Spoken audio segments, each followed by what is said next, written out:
Morning boys, Monday 8:06, on my way down to the shop. Weather is here, obviously the rain has started. I say started, it's been going all night long. We've had some heavy rain overnight. Yeah, Monday, we've got the range in today. It's got Harman Kardon Logic 7. We've got nearly a £500 fascia kit to go in it. The leads and whatnot for this vehicle are proper expensive. Excuse me.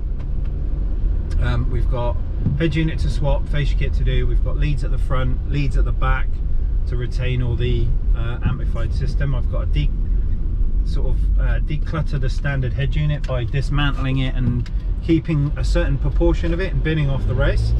That's got to hide in the dash somewhere so we can keep the car's sat nav and four-wheel drive system active and happy. So although it's a single job day, it's a full-on job day, and I'm tired as well. I had the worst night's sleep. Had a real lazy day yesterday with the family, doing bits and bobs. Slept in, got up late, had breakfast late, then we went up to Bristol to IKEA, wandered around the store looking at new furniture for the new house. Came back, chilled the rest of the afternoon. But weirdly, I had a dream last night that I'd stabbed somebody in the neck for stealing my wallet. Now I got to cut you. And this promptly woke me up about midnight. I think I went to bed about 10. Woke me up about midnight and I was in a proper panic going, fucking hell, I'm a wanted man and all this sort of stuff. And then fell back asleep, woke up again at 2:30, still having the same dream, which is horrible. And by that point I was so kind of stressed out about what was going on that I couldn't sleep, so I got up and I stayed awake ever since. But it was not the nicest way to wake up, that's for sure. And frankly, I could do without those kind of dreams. It was one of those ones that's so real, you know, that it really bothers you. So don't want to be doing that again. We've got a fairly nice week this week. Some good stuff coming in. I've got to get the Pioneer for the smart car that we tried at the weekend and didn't have the right stuff. I've got to get that going again. The equipment has been ordered from Pioneer. We're using their kit, their fascia, obviously Pioneer Evo 6.4. So that needs to come back in and get sorted. I've got to try and source the top dash section for the Ford Cougar that we did the other day as well. So we've got lots of stuff happening, and I'm so looking forward to Jersey at the end of the month. We've got probably a couple of weeks, if that, left, and then we go on holiday for a week, get a break, come back, work a week, and then pretty much have a week off doing the house move. Fingers crossed. There's a lot going on, and I'll tell you what, I'm stressed, peeps. I am stressed. I'm doing my damnedest to get the videos sorted and things like that, but unfortunately the algorithm is not happy with content for whatever reason. I don't know. We're not doing too good with, you know, money and views and things like that. Everything's a bit down at the minute, which is depressing, because you put a lot of effort into it, and obviously if people don't react to it, then YouTube put it to the back of the queue. And it's just, yeah, it's long nights, late nights, and it's a bit of a, yeah, go try again. It's stressful. But anyway, I will still continue to try and make content for everyone. But yeah, off to work. We'll see you in a bit.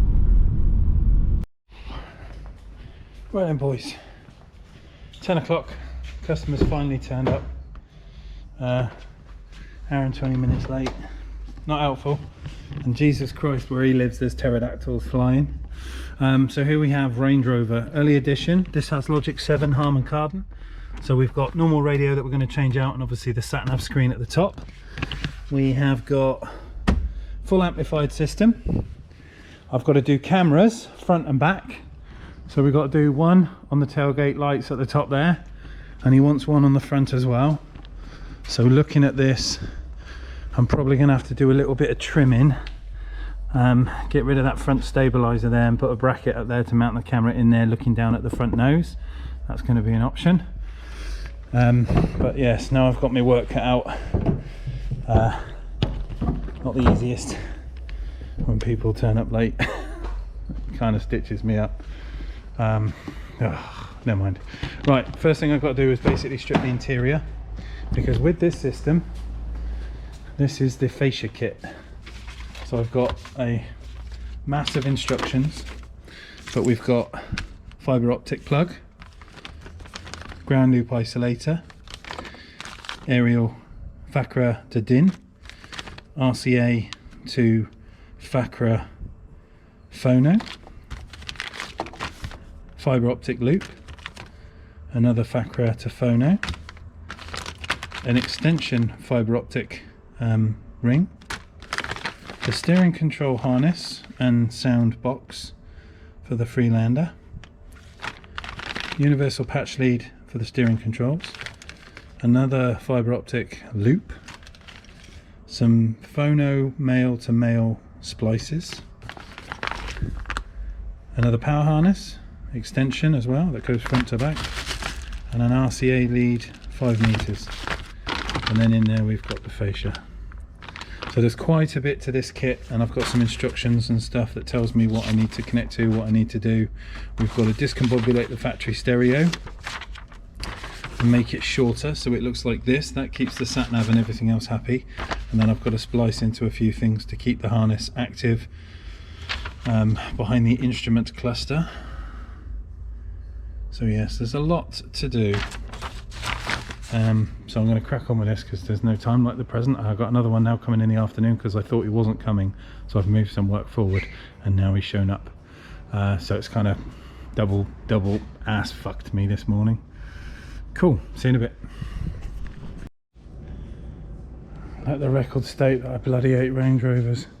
So as per in-car tech's instructions, no amplifier here, no amplifier there.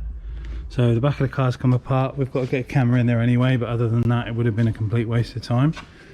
As you can see, dash has exploded. Couple of things. His gear lever, it is incredibly worn and broken.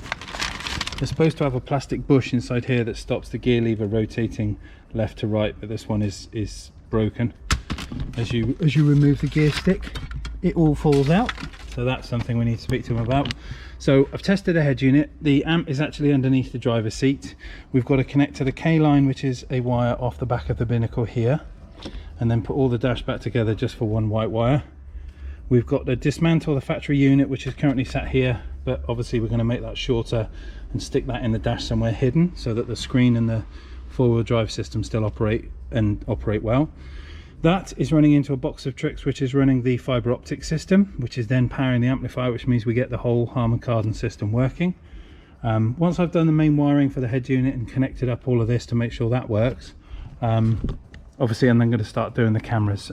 We've got a few things to watch out for. Obviously the trim over here has failed, so putting that back on, we've got to be careful.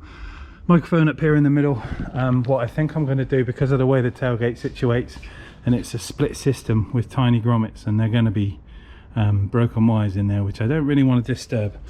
I think I'm going to go for a sensor type camera on the back here, which I can then point downwards at the tow bar so we'll see where he's reversing into, no pun intended. And then obviously on the front we're going to make a bracket that sits under this grille, which again is looking downward at the front of the car, and then that will be wired across the dash and then into the cabin somewhere, which we'll have a little nose at, trying to stay away from all the hot areas and things like that. Obviously this is a V8, but we'll get the camera through into here and then through into the dash. Might be easier now I've got the binnacle out. I'm going to have a little look at that, but we're going to connect some cables up first, make sure the steering controls and everything work, because at the minute they don't. So I'm hoping it's because the K line here is not attached, and we'll reset the system, go again. Fun times. See you in a bit, peeps. Right, my dudes, cracking on. Started doing the bumper camera, and I've also had a Citroen DS3 turn up. A bit windy out here. So don't get mad with people when they don't like fitting your own product. So this customer supplied their own stuff. It's an eBay supply, and the unit that I actually fitted and ran all in and wired up has got a short on it, so it comes up with DAB error across here, digital antenna error. So I've had to put one of mine in it, so I've basically done the whole install twice. Microphone up there in the center. We don't have a center light to hide the cabling, so it's on a roof clip. No steering controls because she's bought the cheaper kit with just an aerial adapter. But there we go, Pioneer in, Citroen done. Now I need to hurry up and finish that range. See you in a bit. Right then guys, obviously I'm going to keep talking because you can hear that radio working, but it's always good to have a spare camera monitor because then you can look at stuff like that and check its level. So there's our tow hitch, and I can see from my picture that we are bob on. So we can see his hitch when he wants to reverse up and connect shit to his car. Job done. Alright, let's carry on with the rest of it.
Right then my dudes, oh what a pain in the ass, eh?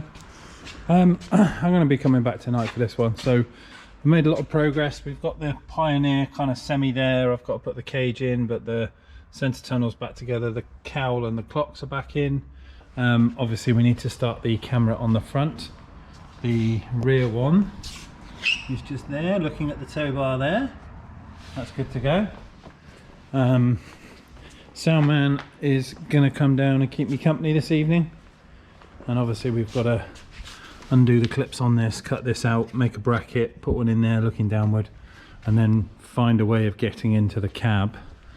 Range Rover's obviously weighed through water, so they are sealed tight, so we've got to find a way in and to get the other camera feed up to there, probably put in a switch to be able to turn on the front camera and the rear camera separately. Obviously the rear camera is on the reverse lights,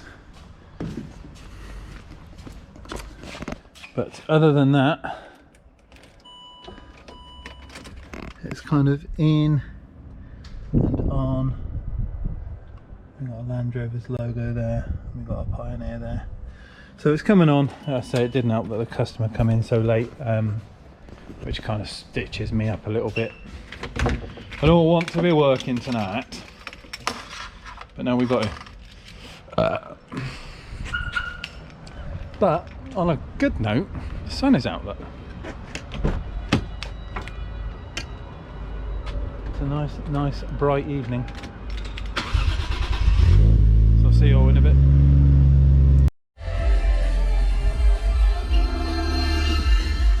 Evening everyone. Right, we're cracking on. Dan's doing a bit of training. So we just had a bit of a meltdown.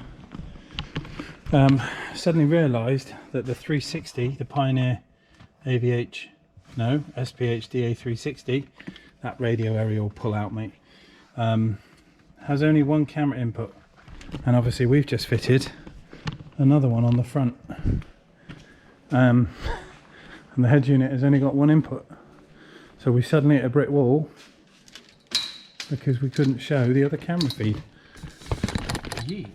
I'm going to give you that light. Put it behind your head. There we go. Hey. He's having a bit of a lesson. You just... That will pull out, yeah? Yeah, just grab that and yeet! Alright. I was trying to Right, so we've got obviously our tow camera just here in the bumper, looking down on the old ball. And then in the front, I've fashioned a little mount we've got a camera just up under there. We've got to get all this back in. Cable is run through in a little grommet that covers just down in there in the back of the car. Look, you can see it there. Yeah, and then what we're doing now is we have an Evo from the smart car install that never happened because the fascia kit was wrong. And I've just received word from Pioneer that they've posted me out my new smart car fascia kit, but obviously now we need the Evo because it does have 2 camera inputs. That's now going to go in this. So it's a £449 unit versus a £569 unit. So the guy's going to have to pay a little bit more, but now he's going to get a better unit, and this thing has 2 camera inputs. So we are using the SPH Evo 64 DAB instead of the 360 DAB to go into the Range E instead, because we need the twin camera input. So we're going to crack on with this. Dan's having a little holiday in it. We'll come back to you in a minute. Right then, my dudes. Here we go. What? I scared the piss out of myself. Did you just look at your own reflection? Yeah. You dickhead.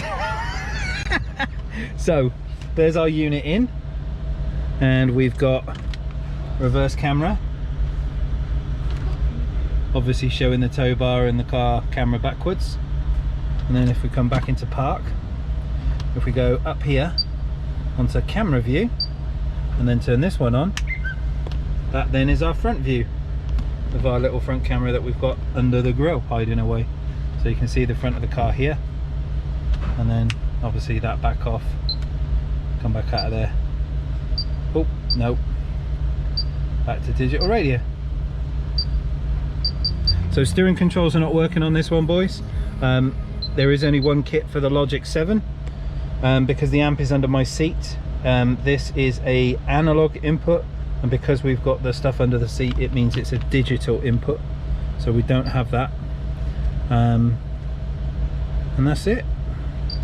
This one is done. It's just waiting to get GPS locking. It can set the time, but other than that, he's all done and dusted. Dash back together. His wobbly gear stick still needs to get the bushes changed inside there. Why have you now gone to timer? Let me turn that off. But anyway, that's it. This one's done. We'll get sweeping up, get home, see you bright and early in the morning.